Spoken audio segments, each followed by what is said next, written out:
नमस्कार प्यारे विद्यार्थियों, कक्षा 9 की गणित विषय का अर्धवार्षिक परीक्षा 2023 का मॉडल प्रश्न पत्र मैं आपके लिए लेकर के आया हूं। इसमें आप सभी को पता होगा कि अर्धवार्षिक परीक्षा है, उसका पूर्णांक 70 नंबर का रहने वाला है और समय आपको 3.25 घंटे का मिलेगा। गणित विषय बहुत ही महत्वपूर्ण विषय है, इसके बारे में आपने अच्छी तैयारी की होगी। फिर भी आपको उम्मीद होगी कि कोई ऐसा मॉडल प्रश्न पत्र मिल जाए जो परीक्षा में पूरी तरह से छप जाए, तो कितना आनंद आएगा। तो बिल्कुल ये मॉडल प्रश्न पत्र ऐसा ही है और आपकी परीक्षा में इसमें से बहुत सारे सवाल छपने वाले हैं। तो अभी तक यदि आपने अनिल क्लासेज चैनल, जिस पर ये वीडियो आप देख रहे हैं, सब्सक्राइब नहीं किया है तो ज़रूर कर लीजिए और अपने दोस्तों तक इसको शेयर भी कर दीजिए, जिससे कि आपके दोस्त भी इसका फ़ायदा उठा सकें, आपके जो साथी हैं वो भी ज़्यादा से ज़्यादा नंबर प्राप्त कर सकें। तो चलिए इसके बारे में मैं आपको इसका पूरा बता देता हूँ कि कौन कौन से सवाल आपके आने वाले हैं। इसको आप प्राप्त कैसे कर सकते हैं, इसकी पीडीएफ प्राप्त करने के लिए आप मुझे 8239136715 इस नंबर पर व्हाट्सएप मैसेज कर सकते हैं कि कक्षा इतने का मुझे ये मॉडल प्रश्न पत्र भेजो, या मैं आपको एक ग्रुप में ऐड कर दूंगा, वहां पर आपको इसको भेज दूंगा। ठीक है। और आपके जैसे ही एग्जाम हो जाए, क्योंकि सभी जिलों के एग्जाम है वो अलग अलग डेट को है, इसलिए आपके जैसे ही एग्जाम हो जाए तो आप मुझे इस नंबर पर अपने पेपर की पीडीएफ बना के भेज दीजिएगा, जिससे बाकी के स्टूडेंट्स को भी फायदा हो सके। चलिए यहाँ पर पहला सवाल है, 1/3 का क्यूब की घात 7 को सरल करना है। यहाँ पर मैं सरल करूंगा तो बहुत सारा समय लगेगा, इसलिए ये सवाल मोस्ट है, आप इसको सरल करना आपको आता ही होगा। ठीक है, इसको आप हल कर लीजिएगा। बहुपद 5x की घात 3 प्लस 4x² प्लस 7x की घात आपको लिखनी है। अगला है बहुपद पी एक्स बराबर 5x माइनस 4x² प्लस 3 का x 1 रखने पर मान ज्ञात करना है। x की जगह 1 रख के इस समीकरण को आपको सरल करना है। कार्तीय तल में किसी बिंदु की स्थिति निर्धारण करने वाली क्षैतिज और ऊर्ध्वाधर रेखाओं के नाम है, क्या है वो लिखना है। समीकरण -2x प्लस 3y बराबर 6 को ax प्लस by प्लस सी बराबर 0 के रूप में लिखिए और a b c का मान है वो बताइए। ठीक है, ये भी मोस्ट सवाल है।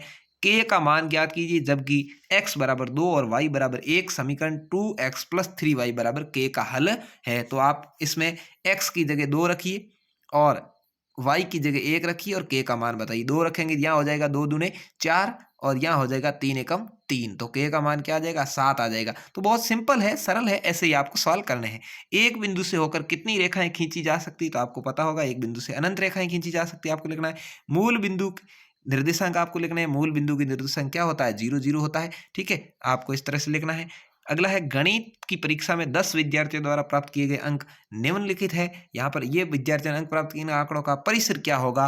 परिसर आपको पता है क्या होता है, सबसे छोटी संख्या कौन सी देखिए, इसके अंदर सबसे छोटी है 25 और सबसे बड़ी है वो है 95, तो इसका परिसर होगा वो क्या हो जाएगा, 25 से लेकर 95 तक, यानी 95 में से 25 घटा दीजिए, क्या आ जाता है, 5 में से 5 0 7 70, इनका परिसर 70 है। ठीक है ना, तो इस तरह से आपको ज्ञात करना है, यानी बड़े में से छोटे वाली को घटा दो।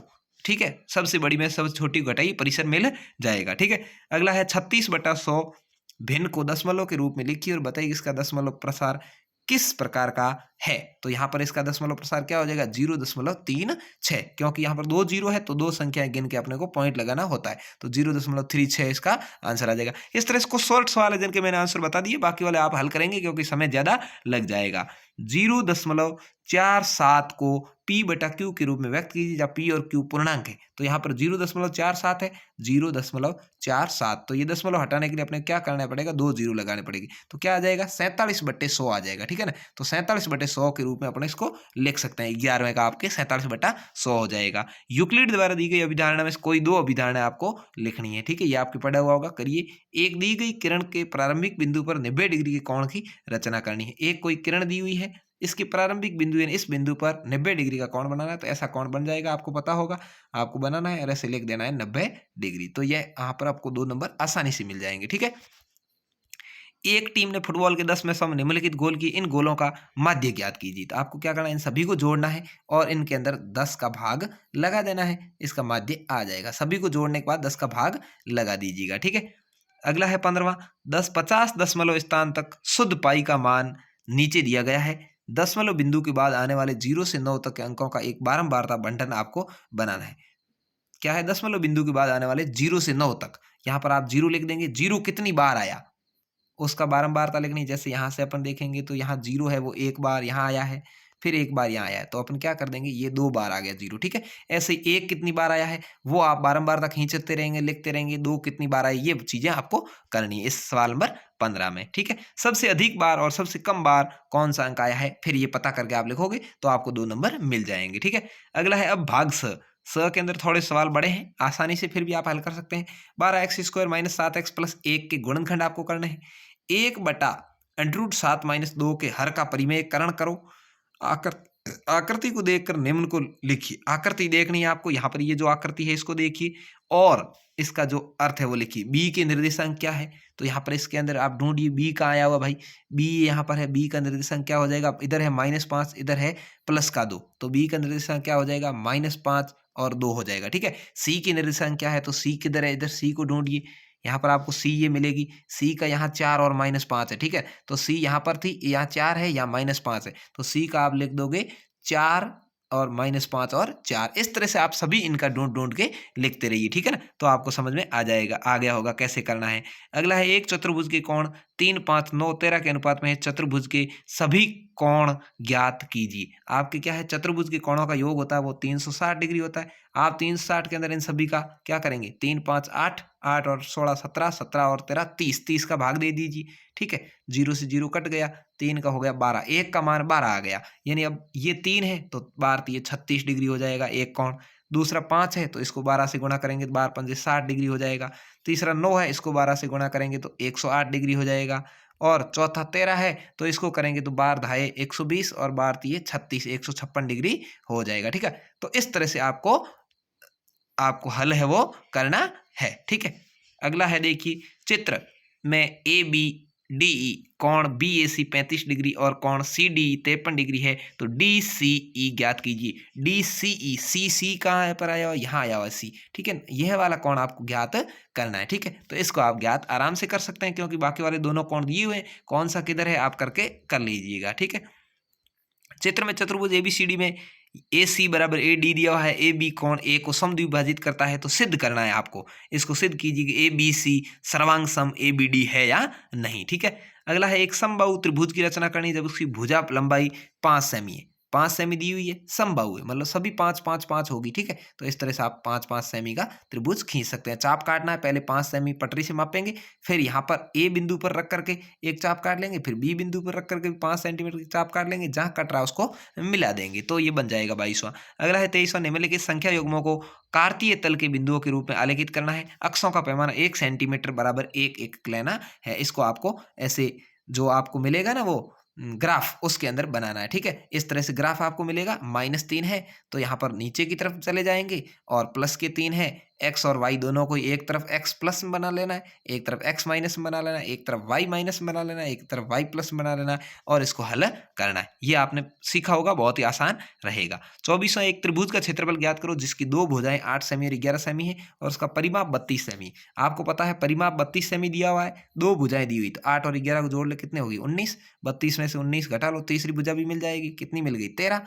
तीनों ही भुजाएं आपके पास में है, 8, 11 और 13 है, तो त्रिभुज का क्षेत्रफल आप आराम से ज्ञात कर लीजिएगा, क्योंकि आपको पता है तीनों ही भुजाएं विषमबाहु है। तो विषमबाहु त्रिभुज का ज्ञात करने के लिए आपको क्या करना पड़ेगा, हीरोन का सूत्र लगाना पड़ेगा, एस कोष्टक S minus A S minus B S minus C. इस तरह से लगा करके आप इसको हल कीजिए 24वें सवाल को, ठीक है। बहुत सिंपल हो जाएगा। यदि बिंदु 3, 4 समीकरण 3y बराबर ax + 7 के आलेख पर स्थित है, तो a का मान ज्ञात करना है।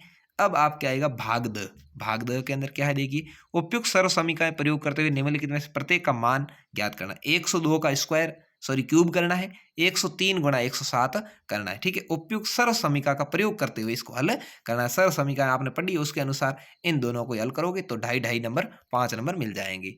27वां, रेखिक समीकरण x भाग y बराबर 4 का आलेख खींचना है।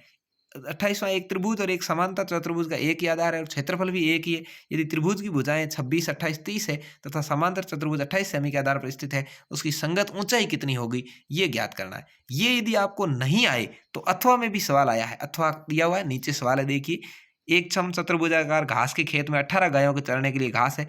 यदि चम चतुर्भुज की प्रत्येक भुजा 30 सेमी है और बड़ा विकर्ण 48 है, तो प्रत्येक गाय को चरने के लिए इस घास के खेत का कितना क्षेत्रफल मिलेगा, इसको भी आप हल कर सकते हैं। दोनों में से कोई एक करना है।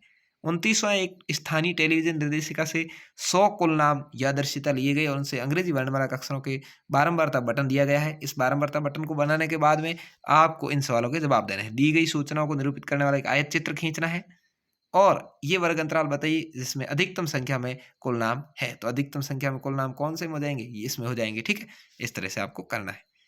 अथवा ये नहीं आए तो एक राज्य की विधानसभा के चुनाव में विभिन्न राजनीतिक पार्टियों द्वारा जीती गई सीटों के परिणाम दिए गए हैं। इनका ये आप हल कर सकते हैं। मतदान के परिणामों को निरूपित करने वाला एक दंड आरेख खींच सकते हैं। किस राजनीतिक पार्टी ने अधिकतम सीटें जीती? तो आपने अधिकतम किसने जीती आप देख सकते हैं, ए पार्टी ने आ जाएगा। और दंड आरेख आपको खींचना बहुत ही आसान है। कैसे खींचेंगे? देखिए, ए है, मान लो इधर की तरफ आपको संख्याएं लिखनी है, ऐसे लिख दिया 10, 20, 30, 40 ऐसे लिख दोगे तो 75 की तरफ, ये ए वाला 75 की तरफ चला जाएगा, बी वाला 55 तक रहेगा, सी वाला 37 तक रहेगा, डी वाला 29 तक ही रहेगा, ई वाला 10 तक ही रहेगा, ये फिर 37 तक रहेगा। तो सबसे बड़ी है उसका उत्तर आ जाएगा। ठीक है, तो इस तरह से आप आसानी से बहुत ही सिंपल तरीके से ये गणित का पेपर हल कर सकते हैं। उम्मीद है मैंने बहुत सारे सवाल आपको समझाए भी हैं, आपको समझ में आए होंगे। कमेंट करके मुझे ज़रूर बताएं और आपके जैसे ही एग्जाम हो जाए तो दिए गए मोबाइल नंबर पर मुझे आपकी पेपर की पीडीएफ भेज दें। और आपको अच्छा लगा तो चैनल को जरूर सब्सक्राइब करना और बेल आइकन यानी घंटी वाला निशान दबाना, जिससे आपको वार्षिक परीक्षा के समय भी मॉडल प्रश्न पत्र उपलब्ध करवाए जाएंगे। और अपने दोस्तों को जरूर शेयर कर देना। धन्यवाद। जय हिंद, वंदे मातरम। मिलेंगे नए वीडियो में, तब तक के लिए।